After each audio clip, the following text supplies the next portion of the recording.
Ladies and gentlemen, I am here with the one and only Jim Cornette. Jim Cornette, thank you so much for taking time out of your busy schedule to give us a quick interview. Thank you, Axe Man. I appreciate it. Just don't take that axe after me, okay?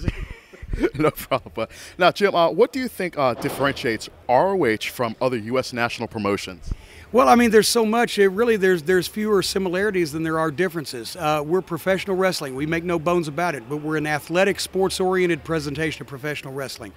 There's a lot of drama and excitement and unique personalities involved, but it comes from the real-life personalities these guys have. They're a fascinating group of guys. We don't try to give them contrived characters and gimmicks and different names. We let them be themselves, and they perform in the ring, and the fans get to choose who they like and who they don't. And generally, we go with that. We have no problem with that. It's freedom of speech. This is America. Can you talk about some of ROH's top wrestlers? Oh, my God. You know, the Briscoe brothers, obviously, they're no strangers to the Baltimore area. The new World Tag Team Champions. The American Wolf, Davey Richards, the world champion, is a tremendous competitor. He's really been able to blend the styles of MMA and Jiu-Jitsu and Muay Thai and pro wrestling of different varieties. He travels to Japan a lot. Diehard Eddie Edwards is just, to me, one of the most outstanding wrestlers that's really broken through in the last year. But you got guys, I mean, I could go up and down the list. Haas and Benjamin, veterans that are still very competitive. They've been athletes all their life. Both of them All-American wrestlers. Haas at Seton Hall and Shelton Benjamin at Minnesota. Shelton was an amazing track and field star as well. Just up and down the roster, Michael Elgin, what a beast, maybe the strongest guy in Ring of Honor. Yeah. You've got guys up and down the card that can really main event at any point. That's another thing that differentiates Ring of Honor from a lot of the promotions is there's not just a steady group of main eventers and a bunch of guys here in the pack. Everybody in Ring of Honor is capable of stepping up and going from first match to last match. It's just a matter of how the lineup is made. They're all talented and different in their own way. Now, what is your vision for a professional wrestling company? I emphasize wrestling here. Well, my vision is Ring of Honor right here. You can see it. No, my vision is I think it's time for the young guys to take over. I think it's time for fresh talent and fresh faces and new stars. And, we don't pick bodybuilders and lingerie models, and we don't, invest in past their prime over-the-hill stars. Hey, Pete Rose was a great baseball player. Nobody wants to see him slide headfirst into first base next week. Right, so that's the point. Is it's a fresh approach.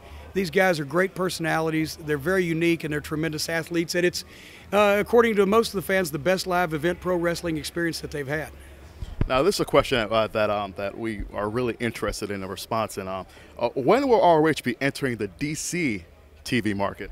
Well, we're trying it. We've only been on the air for 15 weeks, and we've got 26% of the United States cleared already. So that's amazing. That's pretty good from the word go. That's a good progress out of the starting gate. So it's just a matter of time. But Sinclair's acquiring stations, and obviously with some of the ratings we're getting in some of our key markets, I think other stations are going to be interested. So eventually, but baby steps.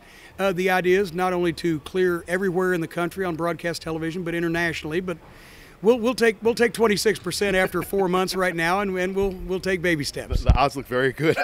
Why do you think? What do you think of the product offered by the two biggest national promotions, WWE and TNA Impact?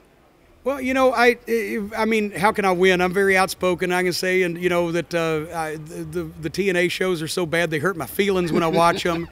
I can say that the WWE shows are so bad that the fans brought the tickets back they bought last week for refunds. I can say all that stuff, but basically, I think that the wrestling fans can make up their own minds. They can see there's more action here than there is in WWE. There's more logic here than there is in TNA, and there's a whole lot fresher talent, a lot newer stars. Now, one final question. Would you be up for a road trip to Hyden, Kentucky? Oh, my God. Well, I haven't been to Hyden in a number of years, but actually I did get an email at my website, jimcornette.com, from a fan down in Eastern Kentucky that said that he went to the Dairy Queen in Hyden, Kentucky, and I was right. Their food and service does suck. So there you go. Well, Jim Cornette, thank you so much. You've been a friend of the show for 18-some years. You've done so many promos for us, and we appreciate your time. Thanks a lot, Jim Cornette. Thank you, Axeman. I appreciate it.